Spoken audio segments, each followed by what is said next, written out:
El silencio de la noche envolvía el Hospital Psiquiátrico de Santa Cecilia como una manta pesada y oscura. Las sombras se deslizaban por los pasillos vacíos y los sonidos usuales del día, el murmullo de los pacientes, el ir y venir de los doctores, habían dado paso a un inquietante silencio. En la pequeña caseta de seguridad ubicada en el ala norte, el guardia de seguridad, Carlos Martínez, repasaba su ronda nocturna con la precisión de un reloj suizo. Carlos era un hombre meticuloso, de unos 40 años, con una barba rala y ojos oscuros que observaban cada detalle. No llevaba mucho tiempo en el hospital, apenas 6 meses, pero ya había escuchado suficientes historias para saber que, cuando caía la noche, aquel lugar parecía cobrar vida propia. Eran las 11 en punto cuando Carlos recibió la primera señal de que algo no andaba bien.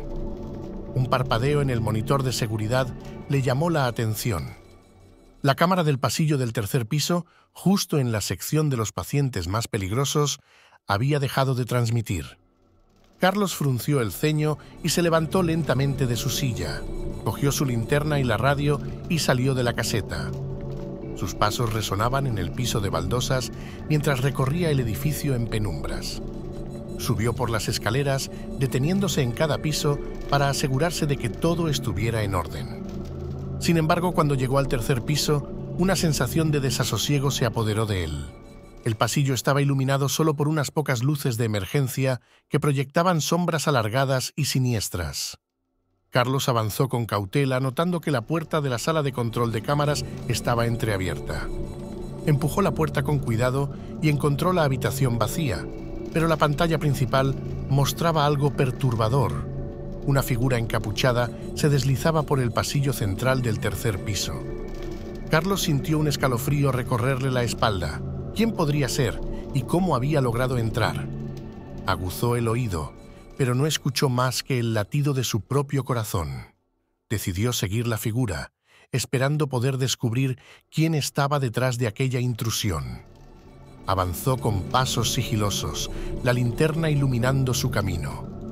Giró la esquina y de repente la figura desapareció. Carlos se quedó quieto, escudriñando cada rincón con la luz. Entonces, algo lo golpeó desde atrás.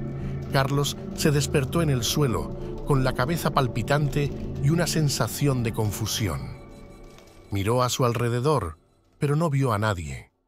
Se puso de pie con dificultad y se apoyó contra la pared tratando de aclarar sus pensamientos.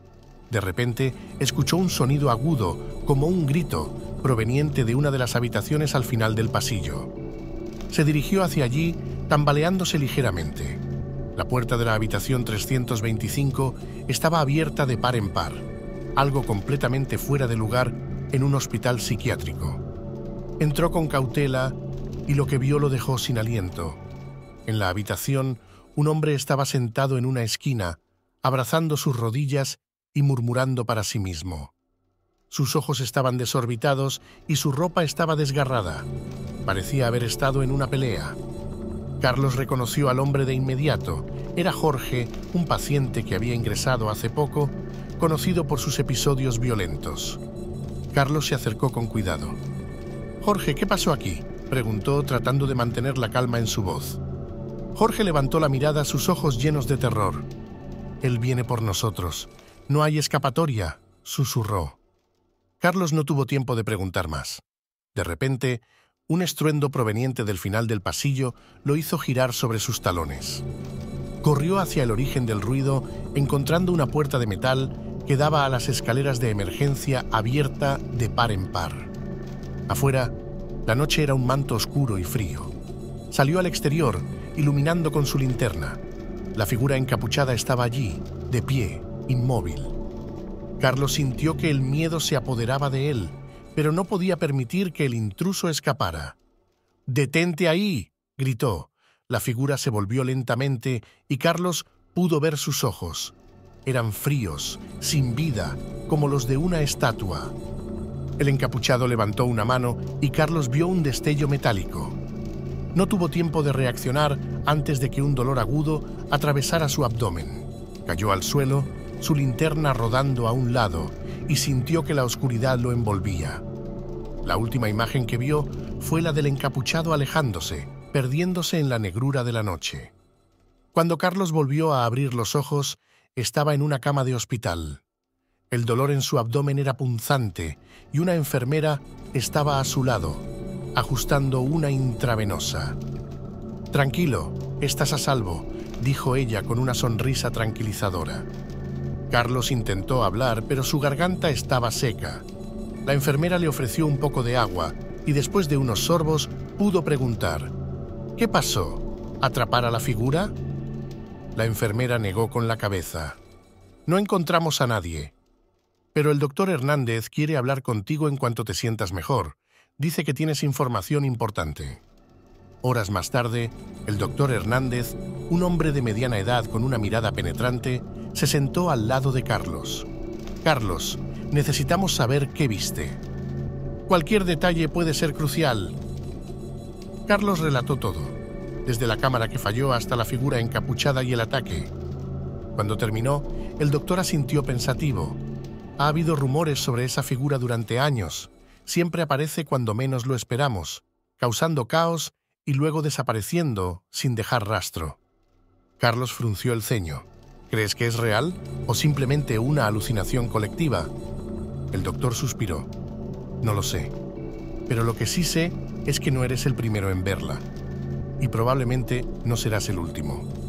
En los días siguientes, Carlos fue dado de alta, pero no pudo sacudirse la sensación de que algo seguía acechando en las sombras del hospital. Volvió a su trabajo, aunque con una cautela renovada. Las noches ya no eran solo turnos rutinarios. Cada sonido, cada sombra, parecía tener un nuevo significado. Y aunque nunca volvió a ver a la figura encapuchada, sabía que el misterio de Santa Cecilia aún no estaba resuelto. Las historias continuaron y los pasillos seguían susurrando secretos en la oscuridad. Pero Carlos había aprendido algo vital. A veces, los verdaderos misterios no están en lo que vemos, sino en lo que no podemos explicar.